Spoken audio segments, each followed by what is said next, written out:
আর এবার নজর রাখবো নামখানার দিকে। সেখানে আবার বেহাল রাস্তার প্রতিবাদে বিক্ষোভ সিপিআইএম কর্মী সমর্থকদের। রাস্তায় জাল ফেলে ধানের চারা পুঁতেই বিক্ষোভ। হাসপাতাল মোড় থেকে হরিপুর পর্যন্ত বেহাল রাস্তা। বর্ষায় খানাখন্দে রাস্তায় জমা জল, যার জেরে দুর্ভোগে পড়তে হয় সেখানকার স্থানীয় বাসিন্দাদের। আন্দোলন শক্তিশালী না হলে আপনার যেমন কৃষি আইন পাস করিয়ে লড়াই হোক ধর্মের নয়, লড়াই হোক কর্মের লড়াই। আজকের জাতপাতের নামে মানুষকে লড়িয়ে টেলিফোন লাইনে রয়েছে প্রতিনিধি বিশ্বজিৎ হালদার। বিশ্বজিৎ, প্রশাসনের তরফ থেকে কি ব্যবস্থা নেওয়া হচ্ছে? খানাখন্দে ভরা বর্ষাকাল, সেখানে এইরকম পরিস্থিতি।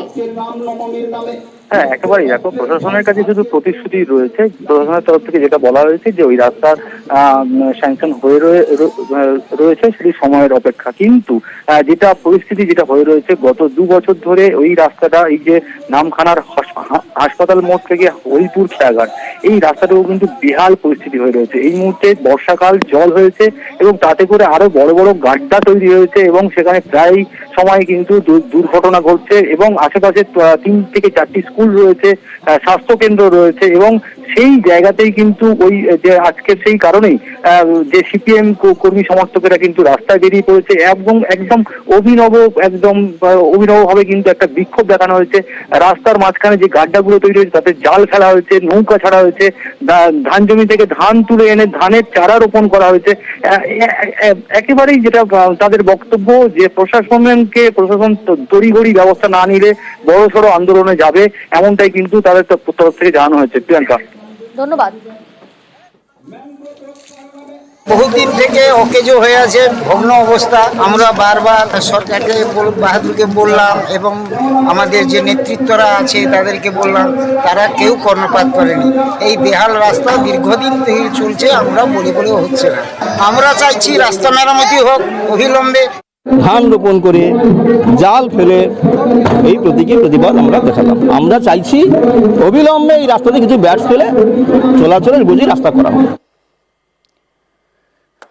কামারহাটির দিকে নজর রাখি।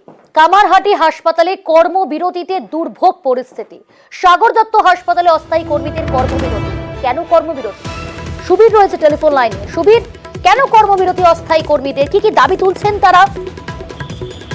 দেখো, দীর্ঘ 4 থেকে 5 মাস ধরে যারা অস্থায়ী কর্মী রয়েছে কামারহাটি সাগর দত্ত হাসপাতালে, তারা কিন্তু বেতন পাচ্ছেন না এবং এই কারণে বিভিন্ন সময় বিভিন্ন রকম ভাবে তারা বিক্ষোভ দেখিয়েছেন এবং কর্তৃপক্ষের তরফ থেকে তাদেরকে আশ্বাস দেওয়া হয়েছে যে দ্রুত এই সমস্যার সমাধান করা হবে এবং 1 মাস 2 মাস এই করতে 5 মাস হয়ে গিয়েছে, এখনো পর্যন্ত তারা কোনো বেতন পাচ্ছেন না এবং সমস্যার সম্মুখীনে যেমন পড়েছেন যারা অস্থায়ী কর্মী আছে, তাদের পরিবার রয়েছে, তারা বেতন পাচ্ছেন না, তারা কি পরিমাণে সংসার চালাবেন, এই নিয়ে কিন্তু আজকে বাধ্য হয়ে একের পরে আশ্বাস পাওয়ার পরে কিন্তু আজকে সকাল থেকে বিভিন্ন মেডিকেল, স্বাগত মেডিকেলের বিভিন্ন বিভাগ সেগুলো কিন্তু বন্ধ রয়েছে এবং অস্থায়ী কর্মীরাই কিন্তু এই বিভাগ কাজ করে এবং এই নিয়ে কিন্তু বিক্ষোভ এখনো চলছে এবং তখন সমস্যা পড়েছে।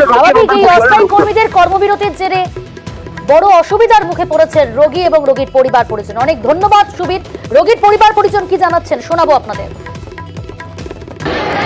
অসুবিধা হলো ডাক্তার যে ওষুধগুলো লিখেছে সেগুলো স্টাফরা সেই ওষুধগুলো স্লিপে লিখে দেয়, তো সেগুলো লিখে দিচ্ছে না, দেখে কাউন্টার থেকে ওষুধ দিচ্ছে না। কেন লিখে দিচ্ছে না? কেন কাজ করছে না, চলে গেছে সব, বলছে চলে যান আপনারা। সব বন্ধ। ফ্ল্যাটের জন্য লাইনে দাঁড়িয়েছিলাম আর আমার বৌমার জন্য যে প্রেগনেন্সি কার্ড এন্ট্রি করতে গেছি, তখন হঠাৎ 9টার সময় এমনি ঘর খুললো, খোলার পরে বলছে এখন টিকিট দেওয়া হবে না, স্ট্রাইক চলছে। বলছে স্ট্রাইক চলছে, কর্মচারীদের স্ট্রাইক চলছে। সমস্যা বলছে 3 মাস ধরে মাইনে পাচ্ছি না।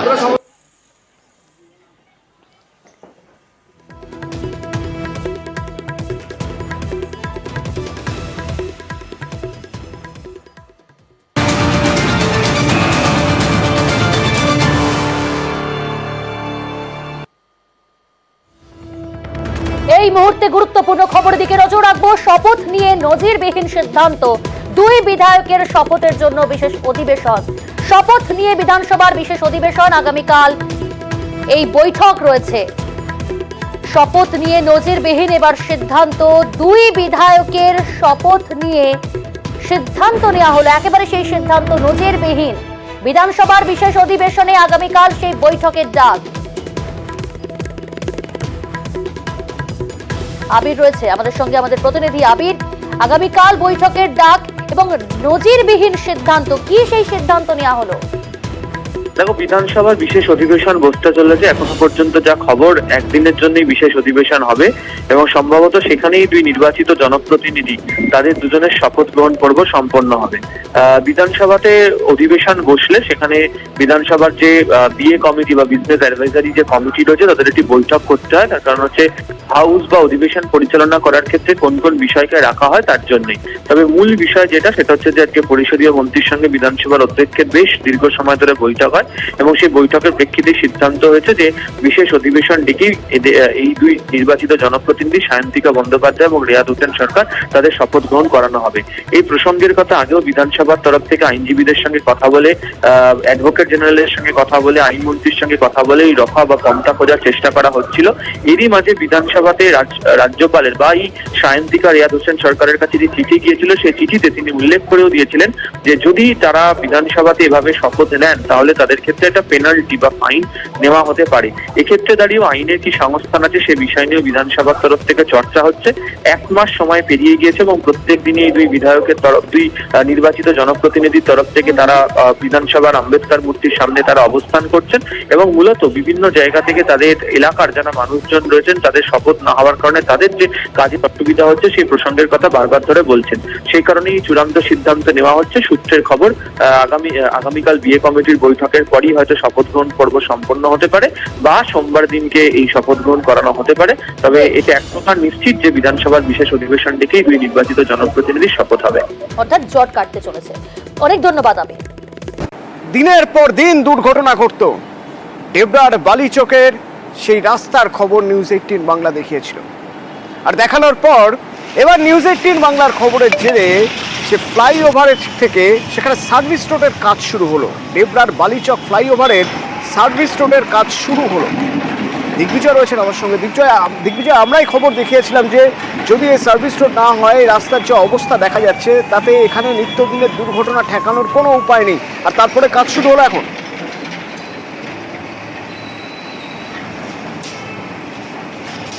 একদমই অতন্য, এবং এই নিয়ে কিন্তু যারা এলাকাবাসী, পথচলতি মানুষ, ছোট গাড়ি চালক, তারা কিন্তু নিউজ 18 বাংলাকে ধন্যবাদ জানিয়েছি।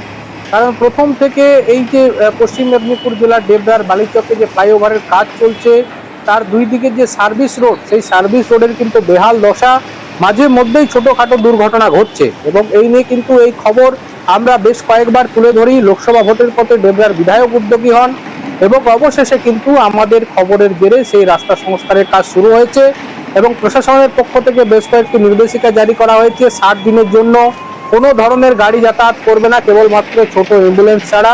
7 দিনের মধ্যে এই সার্ভিস রোড কিন্তু দুদিকে ঝাঁ চকচকে পিচ দিয়ে তৈরি হবে বলে যেটা জানতে পারছি, এবং এতে কিন্তু খুশি এলাকাবাসী। তারা নিউজ 18 বাংলাকে ধন্যবাদ জানিয়েছে।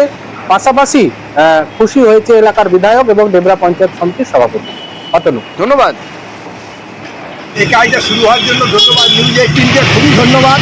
কেননা এই রাস্তায় চলার উপযোগী ছিল না, যতটা সম্ভব ভালো হলে সেটা আমাদেরই ভালো। কাজ শুরু হয়েছে এখন। কাজ শুরু হয়েছে এবং আপনাদের খবরের জন্য বিশেষ করে আপনাদের চ্যানেলকে ধন্যবাদ। আমরা প্রশাসনকে অনেকবার জানিয়েছি, এটা কোনো প্রত্যুত্তর পাইনি। আপনারা বারবার এটা তুলে ধরেছেন এবং দেখিয়েছেন, তার জন্য আজকে কাজ শুরু হয়েছে। এটা দেখে খুশি হচ্ছি যে মানুষ এবার ভালোভাবে চলাফেরা করতে পারবে। এর জন্য ধন্যবাদ নিউজ 18 বাংলাকে। ডিএম সাহেবকে মেনি থ্যাঙ্কস অ্যান্ড কনগ্রাচুলেশন। ভারী যানবাহন চলাচল বন্ধ থাকবে, রাস্তাটা হওয়ার জন্যই ব্যাপারটা বন্ধ রাখা হয়েছে। তো স্বাভাবিকভাবে আমাদের এই রাস্তার কাজটাও চটজলদি আমরা করে দেওয়ার চেষ্টা করছি।